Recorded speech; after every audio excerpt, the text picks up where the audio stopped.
Learning objectives.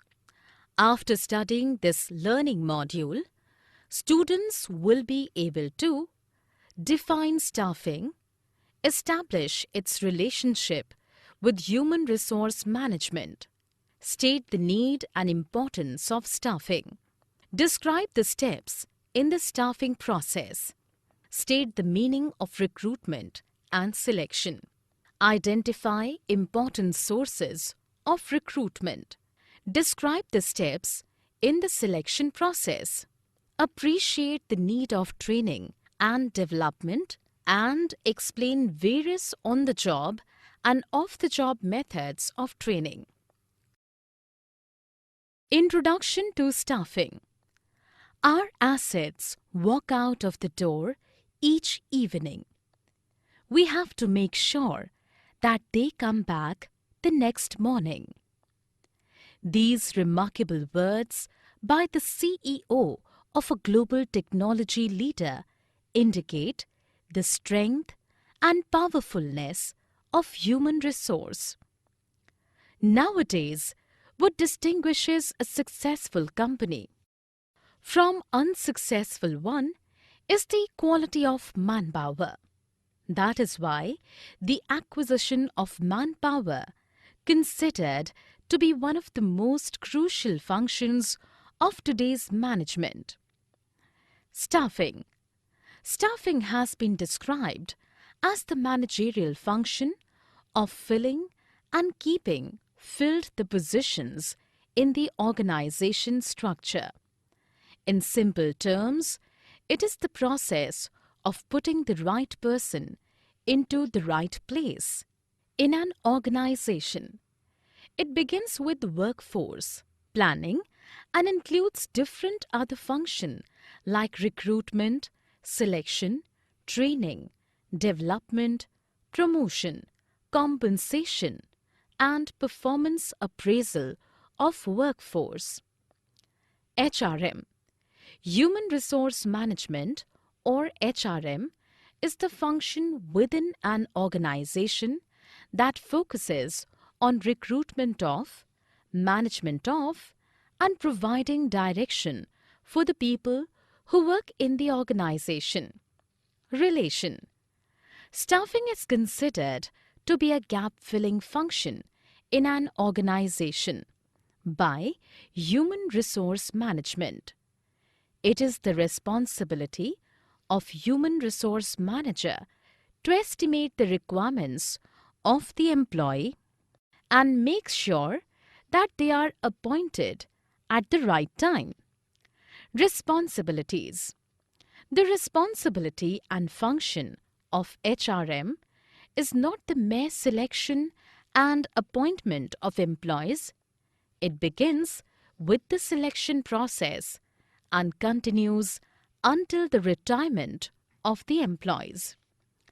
During these periods, they have to care of employees' queries and problems, their training, compensation policies, promotions, etc. Importance of staffing. Nowadays, human resource is considered to be the most valuable asset of an organization. Hence, as a gap-filling process, it is recognized as the most important function performed by the human resource managers. Building healthy human relationships. Staffing function helps to build proper human relationships in the organization. Smooth human relations are the key to better communication and coordination of managerial efforts in an organization. Key to other managerial functions. Staffing function is very closely related to other managerial areas of the business. The effectiveness of other managerial functions depends on the effectiveness of the staffing function. Human resources development. Skilled and experienced staff is the better asset of a business concern. It inculcates the corporate culture into the staff, which in turn ensures smooth functioning of all the managerial aspects of the business. Long-term effect. Staffing decisions have long-term effect on the efficiency of an organization. Qualified, efficient, and well-motivated staff is an asset of the organization. Maximum utilization of resources. Proper care should be taken while doing staffing process. If right kinds of employees are not available, it will lead to wastage of materials, time, effort, and energy, resulting in lower productivity and poor quality of products. Potential contribution. Staff selection should be based on the ability of the prospective employees to meet the future challenges that the organization need to address. Therefore, the potential contribution of the staff in their anticipated future roles should also be taken into account. In staff selection. Staffing process. Identifying manpower requirements. The very first step in staffing is to plan the manpower inventory required by an organization in order to match them with the job requirements and demands. Therefore, it involves forecasting and determining the future manpower needs of the concern. Recruitment. Once the recruitments are notified, the concern invites and solicits applications according to the invitations made to the desirable candidates. Selection. This is the screening step of staffing in which the solicited applications are screened out and suitable candidates are appointed as per the requirements. Orientation and placement. Once screening takes place, the appointed candidates are made familiar to the work units and work environment through the orientation programs. Placement takes place by putting right man on the right job. Training and development. Training is a part of incentives given to the workers in order to develop and grow them within the concern. Training is generally given according to the nature of activities and scope of expansion in it. Remuneration. It is a kind of compensation provided monetarily to the employees for their work performances. This is given according to the nature of job skilled or unskilled, physical or mental, etc. Performance evaluation. In order to keep a track or record of the behavior, attitudes, as well as opinions of the workers towards their jobs, a regular assessment is done by the superiors. Promotions and transfer. Promotion is said to be a non-monetary incentive in which the worker is shifted to a higher job demanding bigger responsibilities. Recruitment. Recruitment refers to the process of finding possible candidates for a job or a function. It may be defined as the process of searching for prospective employees and stimulating them to apply for jobs in the organization. Sources of recruitment. The sources of recruitment may be broadly classified into two categories. They are internal sources and external sources. If an employee is selected within the organization, it is internal sources. And if the selection is from outside the organization, it is external source. Internal sources of recruitment. Promotion. Business enterprises generally follow the practice of filling higher jobs by promoting employees from lower jobs. Promotion leads to shifting an employee to a higher position, carrying higher responsibilities, facilities, status, and pay. Transfers. It involves shifting of an employee from one job to another. one department to another, or from one shift to another, without a substantive change in the responsibilities and status of the employee. Employee referrals. Present employees are well aware of the qualifications, attitudes, experience, and emotions of their friends and relatives. They are also aware of the job requirements and organizational culture of their company. As such, they can make preliminary judgment regarding the match between the job and their friends and relatives. Merits of internal sources. Internal sources of recruitment has many merits, like it serves a source of motivation to the workers, reduces the complexity of selection process, and saves time and money. Demerits of internal sources.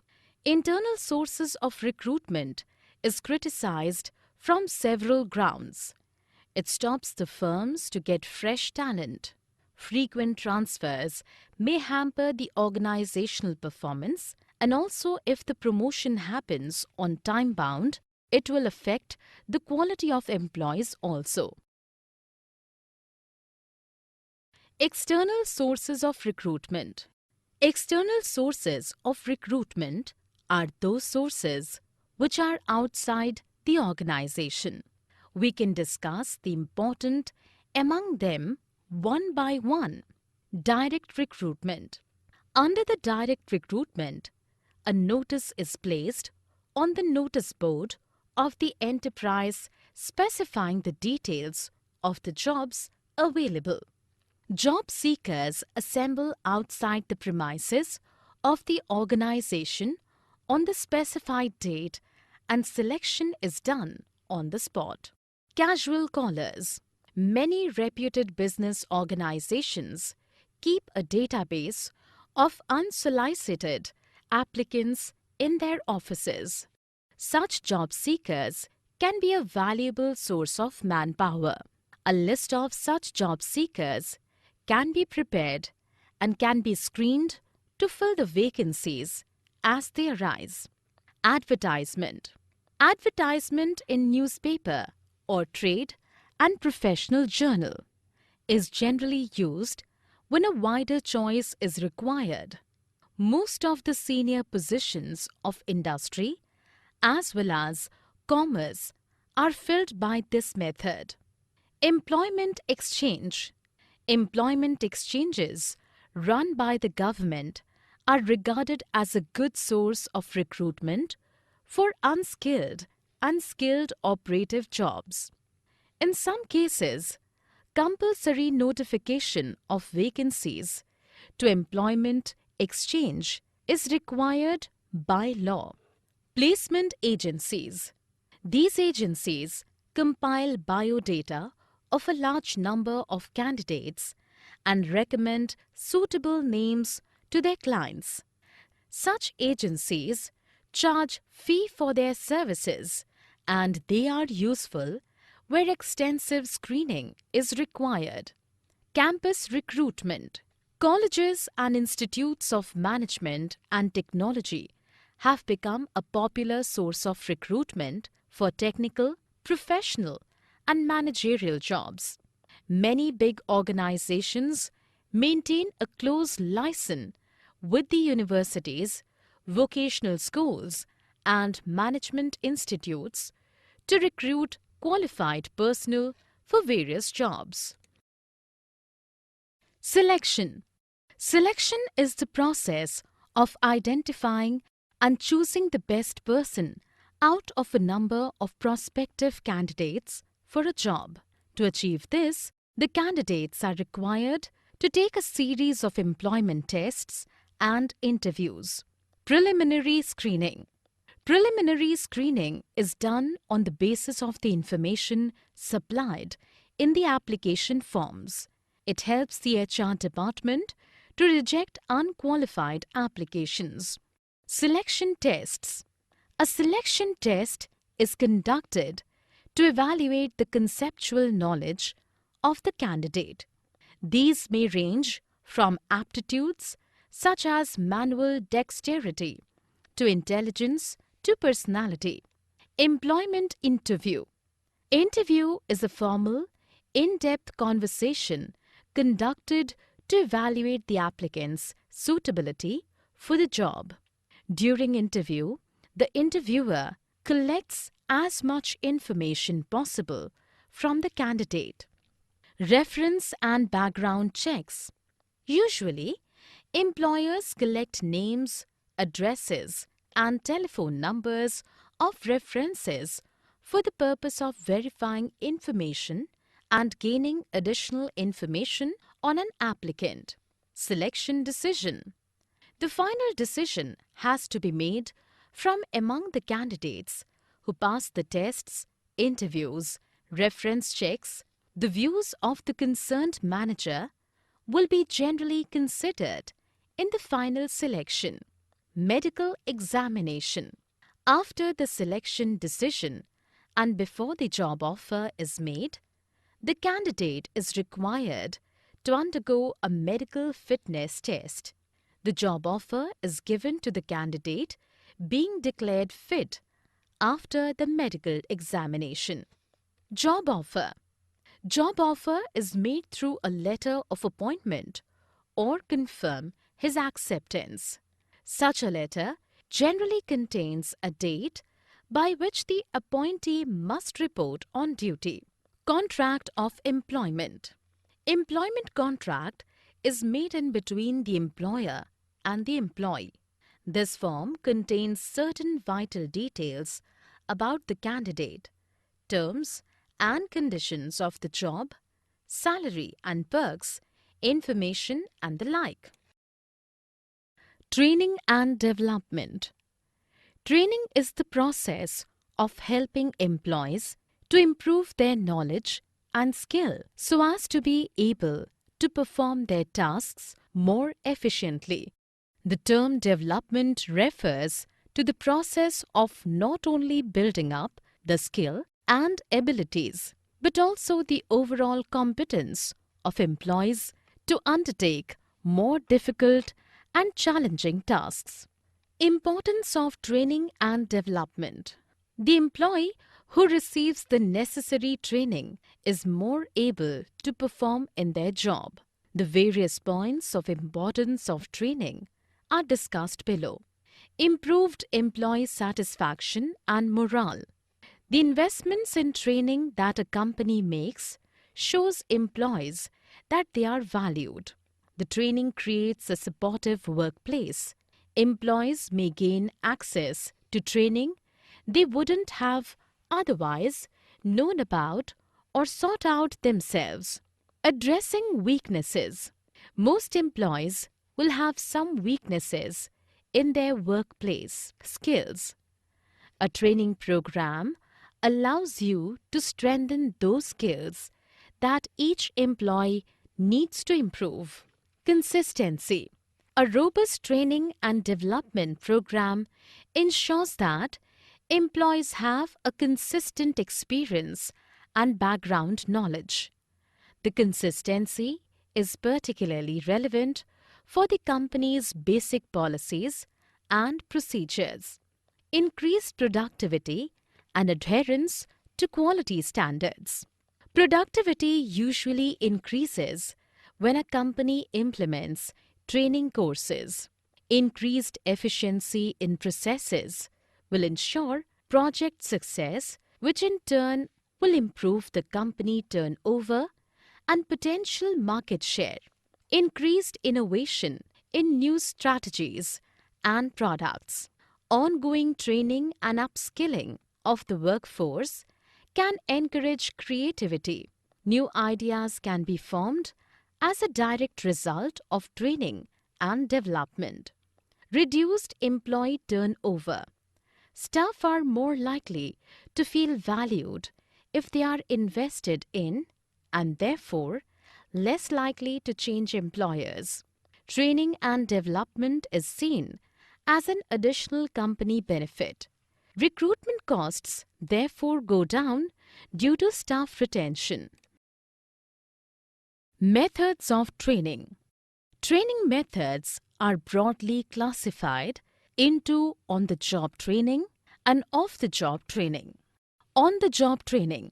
On-the-job methods refer to the methods that are applied to the workplace while the employee is actually working. Apprenticeship programs. Apprenticeship programs put the trainee under the guidance of a master worker. These apprentices are trainees who spend a prescribed amount of time working with an experienced guide or trainer. Coaching. In this method, the superior guides and instructs the trainee as a coach. The coach sets mutually agreed upon goals, suggests how to achieve these goals, periodically reviews the trainee's progress, and suggests changes required in behavior and performance. Internships. This training method is followed by the educational institutions and corporate. Here, selected candidates carry on regular studies for the prescribed period. Off-the-job training. This is any form of training which takes place away from the immediate workplace. Off-the-job training includes more general skills and knowledge useful for work as well as job-specific training. Classroom lectures. This method is used to conveying specific information, rules, procedures, or methods. Films. They can provide information and explicitly demonstrate skills that are not easily represented by the other techniques. Used in conjunction with conference discussions, it is a very effective method in certain cases. Vestibule training. Here, actual work environments are created in a classroom and employees use the same materials, files, and equipment. This is usually done when employees are required to handle sophisticated machinery and equipment. Case study. Case studies are the actual experiences of organizations. Trainees study the cases to determine problems, analyze causes, develop alternative solutions, select what they believe to be the best solution, and implement it. Summary. Let us summarize what we have learned in this module. Staffing is a function where all the employees need to perform. It is a separate and specialized function, and there are many aspects of human relations to be considered. Human Resource Management, or HRM, has rolled over the traditional concept of labor welfare and personal management. HRM in its present form has evolved from a number of significant interrelated developments which date back to the era of Industrial Revolution.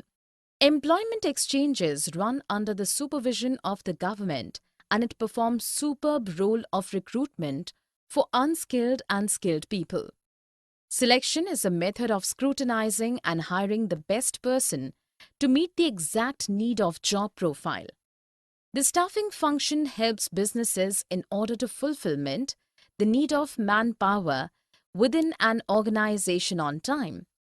The employee who receives the necessary training is more able to perform in their job. On